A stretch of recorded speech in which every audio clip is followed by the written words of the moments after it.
Kurtz of Sports Grid and RotoWire. George, welcome to the show. Oh, my pleasure. Thank you for having me. Yeah, absolutely. Honor to have you here today. I'm excited. We're going to be talking some NHL, some MLB. But before we get started, I want to hear your story into the industry, George. How did you get started? Yeah, it wasn't planned. It was more by luck than anything else. I've always loved sports throughout my entire life. A friend of mine started his own website. I think it was called the Fantasy Sports Forum back then. He asked me to write for him. Fine. I'll write for you. I do not have a degree in journalism or English. I have a degree in computer science, but I can write. I can put a sentence together. So I started to write for him. And he was doing a podcast with Greg Kellogg, who's a member of the Fantasy Sports Writers Association Hall of Fame. And John, I can't remember your last name. But I joined that podcast, and they asked me to keep coming on. I did it. And back then I should say back then, even now, I'm a big Matthew Berry fan. I kind of like his sense of humor. And this is right around the time he joined ESPN or right before he joined ESPN. And he used to hold a chat. And, of course, everybody in that chat would ask, hey, how do I get into the fantasy sports industry? And his answer was always offer to write for somebody for free. Get your foot in the door. I took that to heart and started writing for RotoWire.com. Was hired by Jeff Erickson, Tim Schuler, Derek Van Riper when he was still there. And that got my foot in the door, and that opened other doors for me. I worked for Seamheads and Leatherheads.com, which was Mike Lynch, and Mark Healy, who was Gotham Digest, baseball. Oh, wow. Worked at Sirius XM. And he contacted Mike and asked Mike if he knew anybody from New York who'd be willing to travel to the city, Sirius XM studios to do a show. And Mike recommended me. I hooked up with Mark, and that's how I started with Sirius XM. But that was only baseball about half the year. And then Tony Sincata, who was hosting Fantasy Pros 911. Lenny Melnick and Tony. Lenny didn't do football. Lenny only did baseball. Tony needed a football guy. He asked me to come on. That show was on right after Mark's. So we sort of coincided there. And that's how I hooked up with Tony and Lenny. And we was with them for a while. Mike Blewett. We were all sort of the four-man team there. And then Roto Experts bought, or they merged, whatever they did. Roto Experts and Fantasy Pros 911 merged, went to Roto Experts. That's Scott Engel, Adam Ronis, and that eventually became Sports Grid.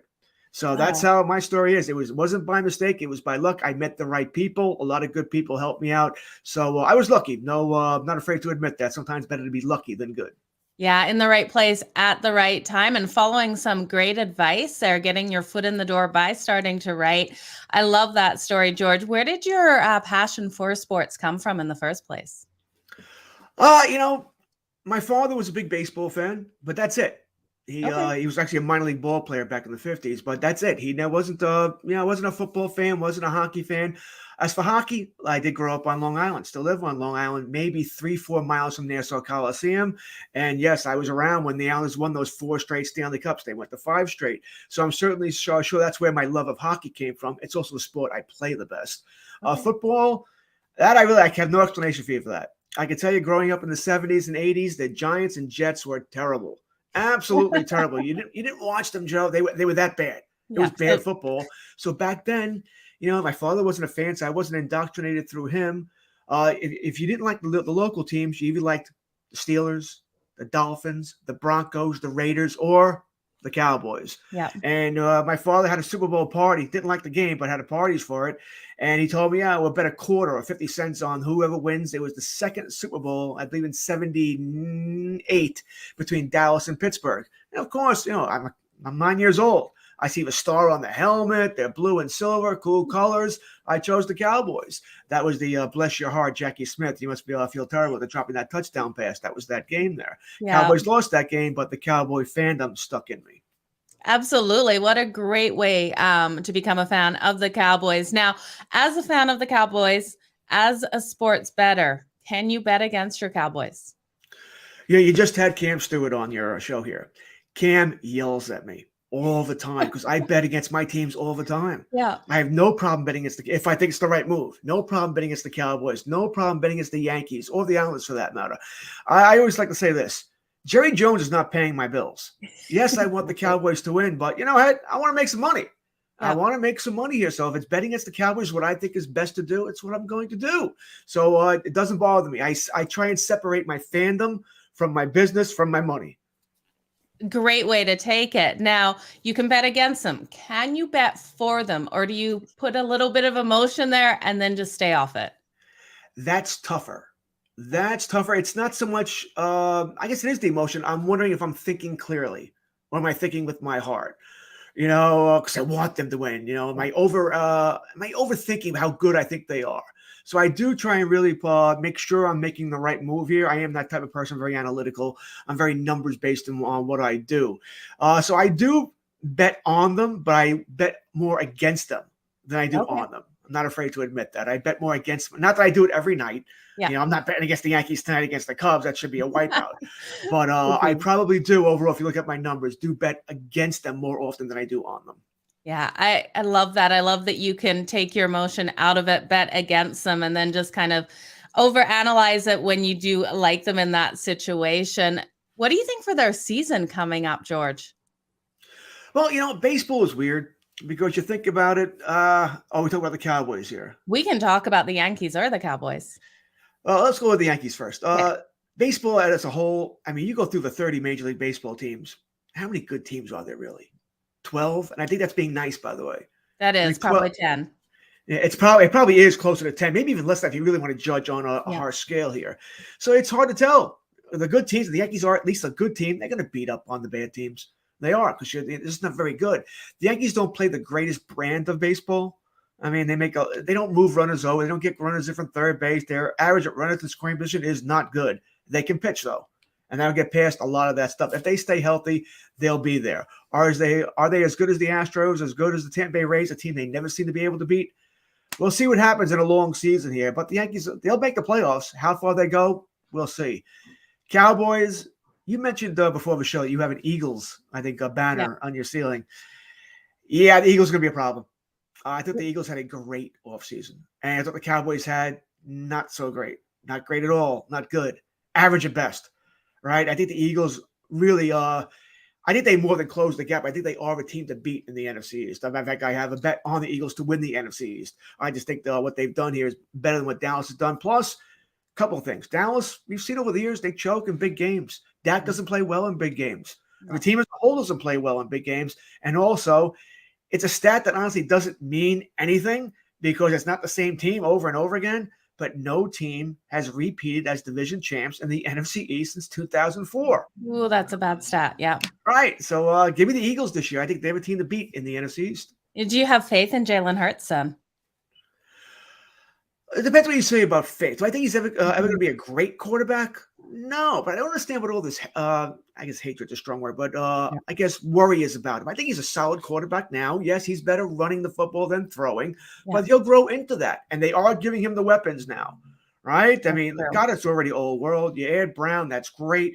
They keep giving him pieces here. I think he'll be fine. The Eagles had a great run game last year, but it was more of a, piece it together committee attack. I'd like to see him more with a bell cow back there to really help him out there.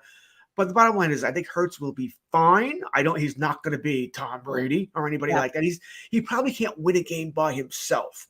But as far as winning a championship, do I think he's capable of doing that? Yeah, with an overall team. It won't be this year. The Eagles aren't there yet. But I'm not really all that worried about it. But the pressure is on him. He's probably a top 5 player in the NFL with the pressure because let's say he doesn't get it done this year or it's average again. The Eagles have those couple of number 1 picks next year. It's going to be a strong quarterback draft next year. Maybe they do make a move. Absolutely. And we saw them get was it Strong is his last name, drawing a blank on his first name in the draft. So he's coming up in behind Jalen Hurts here, maybe third string. I'm not sure where they're going to put him on the roster. But it should be an interesting season for the Eagles. I'm excited for it. I think your Cowboys will do great. Dak Prescott, what's your overall thoughts on him? Dak Prescott's fine, except in big games. You look at his numbers against winning teams; they're ugly, and they're drastically different than they are against bad teams. Now I understand most quarterbacks are going to beat up on bad teams and not so good against good teams, but his numbers are drastically different. You can't have that. You can't have that, and it's probably not just him; it's the team as a whole. They just play down against bad teams. They don't play well at all. I'm not big on Mike McCarthy, like about everybody else on the planet. There, I think the coaching staff's sort of a joke. In my mind, the Cowboys will never really be a great team again until Jerry Jones is done running the team. Because let's face it, he's running it all, and he's not. He thinks he's a football man. He's not. He's got the money. He's got the want to win, and he'll spend. And I respect him for that. But his, getting involved in the daily coaches meetings and everything else, too much. It's just gotten too much over time. Yeah, could you imagine those meetings? I'm sure it's all of it's his show. Then that's exactly what is happening. I believe you with that, George. Now, what about the Washington Commanders here? We're getting Chase Young hopefully back for the season for their defense. Any thoughts on how the Cowboys will play against them? Well, if you're looking for a little surprise team, it would be the Commanders here. This all depends on what do we believe in Carson Wentz. Forget the defense. I think the defense will rebound. They can't play any worse than they did last year. That defense was, even before Young got hurt, they were underperforming badly. They were for a team that we thought the defense would be so strong. Right, and they needed that. When you have Tyler Heineke, that's your quarterback, you're going to need that defense to play the way they did the year before. Remember, they almost beat the Buccaneers in that playoff game. Maybe almost is a little strong there, but they played them well. As far as better than any team in the playoffs. They gave them a run for their money there. So if that defense plays up to par, and let's say Carson Wentz, even if he's almost the same guy he was for the Colts last year, I understand he couldn't beat the Jaguars. He was ugly at times, the way Wentz is. But he'll be an upgrade. They give him some weapons here, right? You add Dotson in the draft. Logan Thomas will be healthy from the ACL. Maybe not for week 1, but I think he'll be okay then. But he's back, gives you a nice top tight end. Gibson, McKissick. You got a nice, solid running game there. Like I said, this is a team that can make some noise. I think they can make some noise with the Cowboys and the Eagles. I can no longer look at a schedule and go, oh, that's a W, that's a W. Dallas maybe splits with the Washington Commanders this year. Yeah, I could see that happening for sure. Now, is Tyler Heineke still with the Washington Commanders, or has he moved on? He's still there. He's the backup, which I think is what he's suited for. He's a good backup.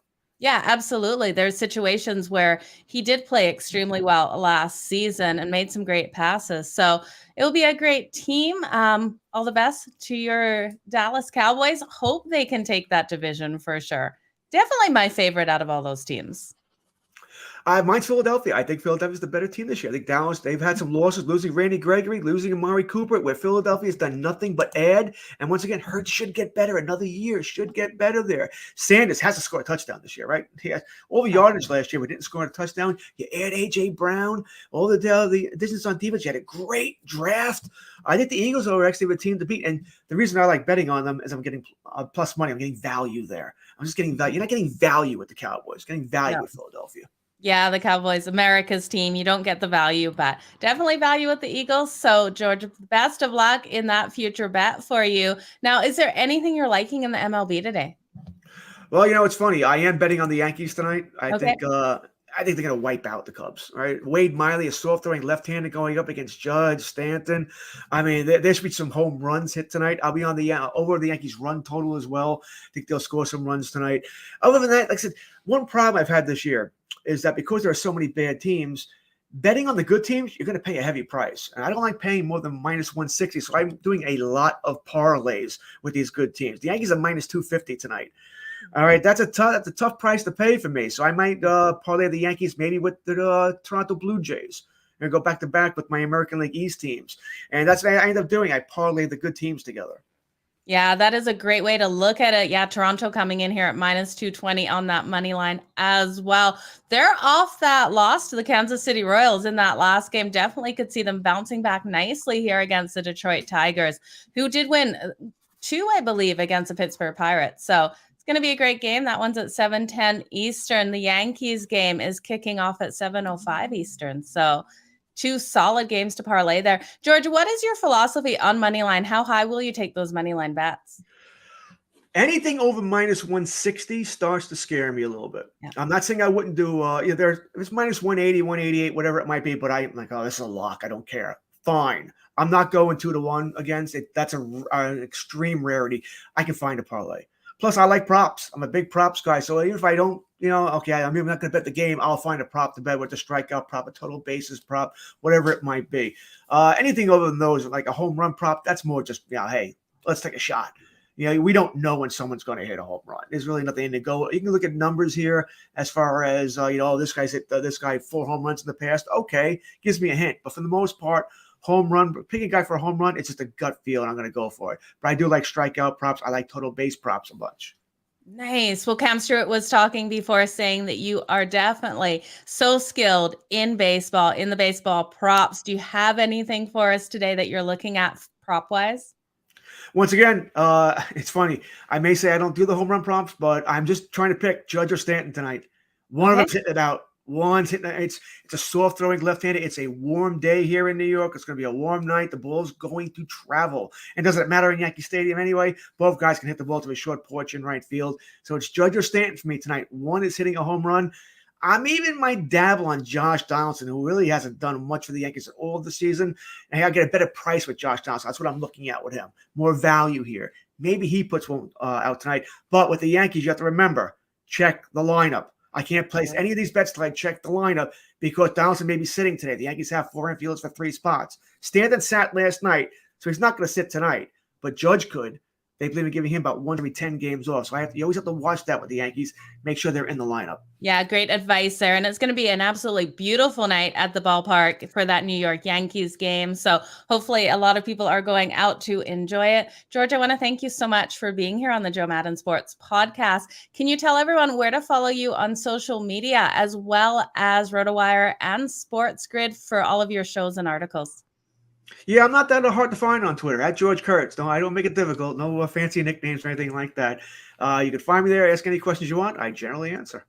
Nice. Thanks, George, so much for your time today. You guys make sure you go give him a follow. Have a fantastic day. You also. My pleasure. Thank you.